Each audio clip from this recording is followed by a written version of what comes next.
Սիրելի հետևորդներ, այսօր լովակում միասին վերանորոգելու ենք ահա այսպիսի եղունգներ։ Եվ ահա ինչպես տեսնում եք, եղունգներ ունենք և կոտրված, և ընդհանրապես գելը դուրս եկած, որոնք բոլորը պիտի վերանորոգվեն։ Իմ հաճախորդուհին եղունգները գրել էր 48 օր, որը իհարկե ինքներդ էլ գիտեք, որ չի թույլատրվում։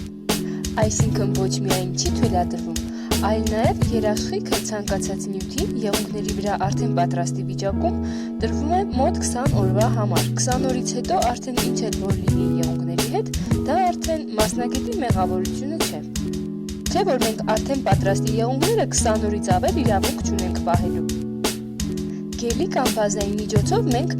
իրական տեսք ենք տալի եղունգին, այսինքն ստեղծում ենք ստրեսային զոնա, որտեղ ամենաշատ նյութը պիտի լինի։ Սակայն երբ որ եղունգը արդեն աճում է և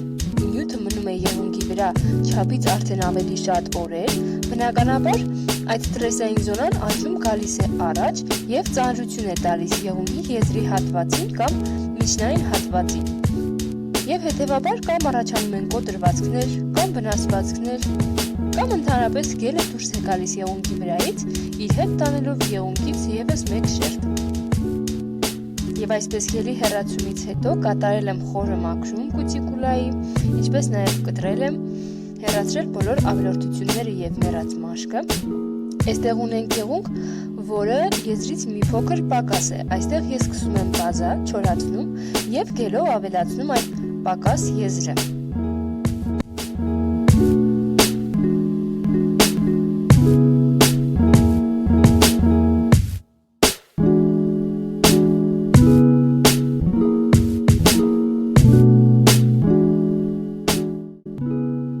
Այնուհետև կպչուն շերտը հեռացնելուց հետո միանգամից խարտում և տալիս եմ իրական ձևը։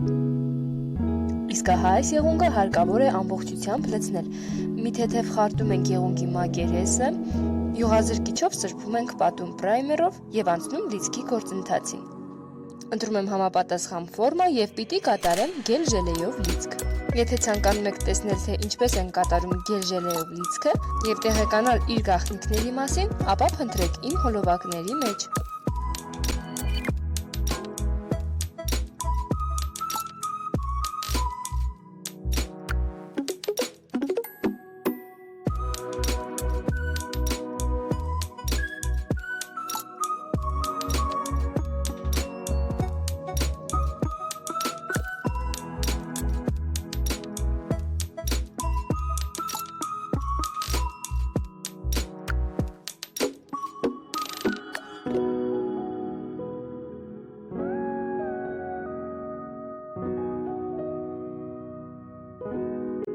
Այստեղ ունեինք բութ մատի եղունգի կորուստ և այն պիտի երկարացնենք ստիկլավալակնով, այսինքն ապակյա թելերով։ Նախ ասեմ ինչ է իրենից ներկայացնում ստիկլավալոկնան։ Սրանք բարակ մազերի պես թելեր են։ Սա նոր տեխնոլոգիա է, որը բավականին հետաքրքիր է։ Եվ շատ ամուր, ես շատ գոհ եմ իր կատարած աշխատանքից։ Կատարում եմ հետևյալը. կտրում եմ այս թելերից որոշակի հատված և թաց բազայի վրա զգուշորեն տեղադրում եմ։ Հարկավոր չէ շատ երկար կտրել, մեզ հարկավոր է միայն այնքան, որքան որ պետք է երկար լինեն եղունգները։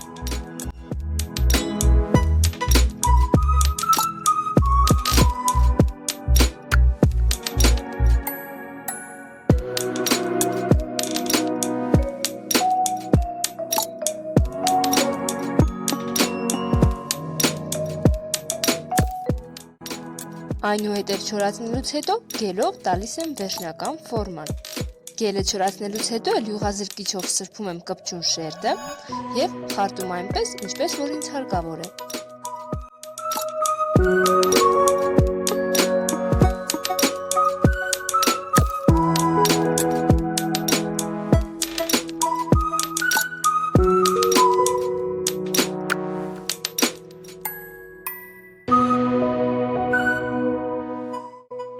Այստեղ ունենք ցուցամատի եղունգի կոտրվածք, որը վերանորոգելու ենք ստիկլավալակնով, այսինքն ապակյա թելերով։ Կոտրված հատվածը պատում եմ բազայով և թաց բազայի վրա դնում եմ կտրած փոքրիկ կտորներ, չորացնում եմ, խարտում սուր անկյունները և նորից պատում բազայով։ Բոլոր վերանորոգման աշխատանքները վերջացնելուց հետո բոլոր եղունգները սրբում ենք յուղազրկիչով, պատում ենք պրայմերով, ծածկում ենք բազայի շերտով։ Երկրորդ շերտ բազայով կատարում եմ եղունգների շտկում, ստեղծում եմ ստրեսային զոնա և հավասարաչափ տարածում եղունգների մակերեսի վրա։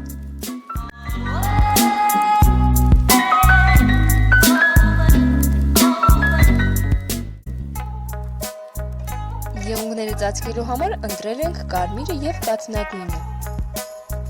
Կատարելու եմ դիզայն և մի փոքր փայլով էլ ընդգծելու։ Եթե ուշադիր հետևեք, ապա հոլովակի վերջում կտեսնեք այս եղունգները, թե ինչպես են իրենց դրսևորել մի քանի շաբաթ անց։ Հրավիրում եմ բոլոր նրանց, ովքեր դեռ չեն միացել իմ ինստագրամյան էջին, ինչպես նաև անպայման գրանցվեք իմ յութուբյան էջին որպես հետևորդ։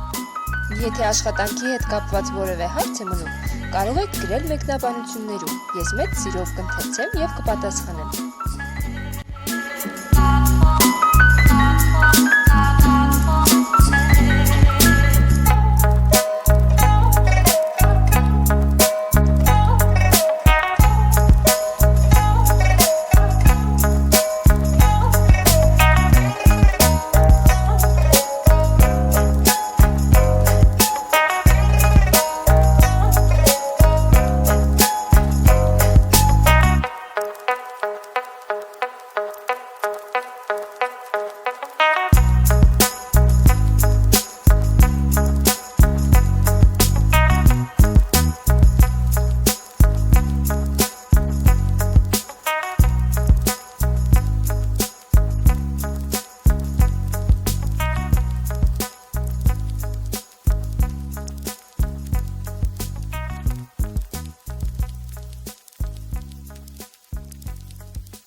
Ահա և եղունգները 23 օր անց։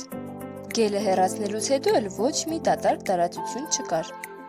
Եթե ձեզ հետաքրքրում են իմ աշխատանքները, ապա մնացեք ինձ հետ և դարձեք իմ յութուբյան էջի հետևորդ։ Կհանդիպենք։